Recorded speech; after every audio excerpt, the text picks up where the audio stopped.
વિદ્યાર્થી મિત્રો, નમસ્કાર ગ્રુપની ઓનલાઈન એજ્યુકેશનમાં હું આપ સર્વનું હાર્દિક સ્વાગત કરું છું. આજે આપણે ધોરણ 6 આપણો વિષય છે ગણિત. એમાં જે આપણો ચેપ્ટર છે ચેપ્ટર નંબર 9 માહિતીનું નિયમન એના વિશે આપણે વાત કરીએ છીએ. આજે આપણે જે તમારું સ્વાધ્યાય છે 9.3 એનો પહેલો દાખલો જોવાનો છે. આની પહેલા તમે જ્યારે ધોરણ 5 માં ભણતા ત્યારે મેં તમને આલેખ વિશે સમજાવેલું છે. ને આલેખ કેવી રીતના દોરવાનો છે અને આલેખ પેપર હોય એની અંદર કેવી રીતના તમારે દોરવાનો છે એ તમને ખ્યાલ છે. એ જ તમારે આલેખ છે હવે શેમાં દોરવાનો છે તો આલેખ બુક હોય એની અંદર તમારે આલેખ દોરતા છે એ શીખવાનો રહેશે. અહીંયા જે તમારો 9.3 છે એનો પહેલો દાખલો છે એમાં શું છે તો તમને ટેક્સ્ટ બુક તમારી જે છે એમાં તમને આવી રીતના એક આલેખ દોરેલો આપેલો છે અને એના બે પ્રશ્નો પૂછ્યા છે. એનો તમારે શું કરવાનું છે તો કે જે આલેખ આપેલો છે એની ઉપરથી આલેખનો અવલોકન કરી અને એનો શું આપવાનો છે તો કે જવાબ આપવાનો રહેશે. પહેલો પ્રશ્ન છે એમાં આપણે એની સૂચના પહેલા વાંચીએ કે એમાં આપણે શું કીધું છે કે 1995 થી 2002 દરમિયાન સરકારે ખરીદેલ ઘઉંનો જથ્થો દર્શાવતો આલેખ બાજુમાં છે. એટલે કે 1995 થી લઈને 2002 સુધી જે સરકારે ઘઉં ખરીદ્યા હોય એનો આપણને શું આપેલો છે તો કે જથ્થો આપેલો છે એની માહિતી આ આલેખમાં આપેલી છે. હવે એના બે પ્રશ્નો પૂછ્યા છે. તો પહેલો પ્રશ્ન શું છે તો કે ઘઉંનું ઉત્પાદન સૌથી વધુ હતું એટલે કે ઘઉંનું ઉત્પાદન સૌથી વધુ કયા વર્ષે હતું એનો આપણે આન્સર આપવાનો છે. એના પછીનો જે છે પ્રશ્ન એમાં જોઈએ કે ઘઉંનું ઉત્પાદન સૌથી ઓછું કયા વર્ષે હતું તો એનો આન્સર આપવાનો છે. સૌપ્રથમ તમારે શું કરવાનું તો કે આલેખ આપેલો છે એમાં જોવાનું. જો અહીંયા જે ઘઉં આપેલા છે એટલે કે જો x અક્ષ અને y અક્ષ હોય એ મેં તમને ધોરણ 5 માં આપણે શીખ્યા હતા કે અહીંયા આપણે શું લખીએ છીએ y અક્ષ અને અહીંયા શું લખીએ છીએ તો કે x અક્ષ.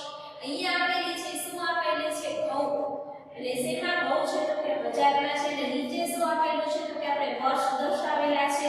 હવે આપણને જે પ્રશ્ન પૂછ્યો છે એ જોવાનો. પહેલો પ્રશ્ન શું પૂછ્યો છે કે ઘઉંનું ઉત્પાદન સૌથી વધુ હતું એટલે કે એવો પ્રશ્ન આપણને છે કે ઘઉંનું ઉત્પાદન કયા વર્ષે સૌથી વધુ હતું.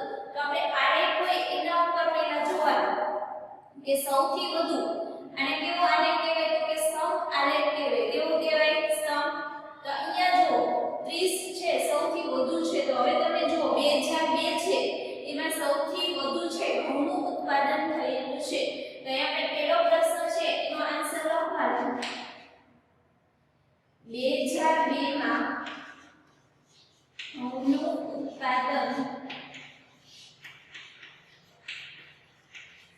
સૌથી વધુ થયું છે.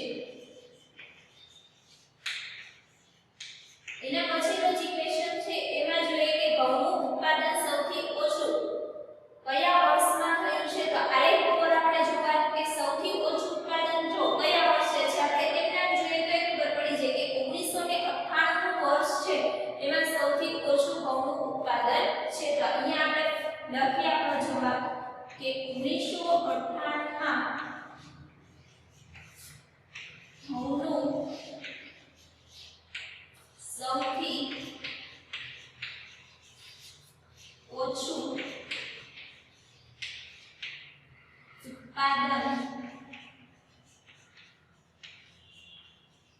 છે.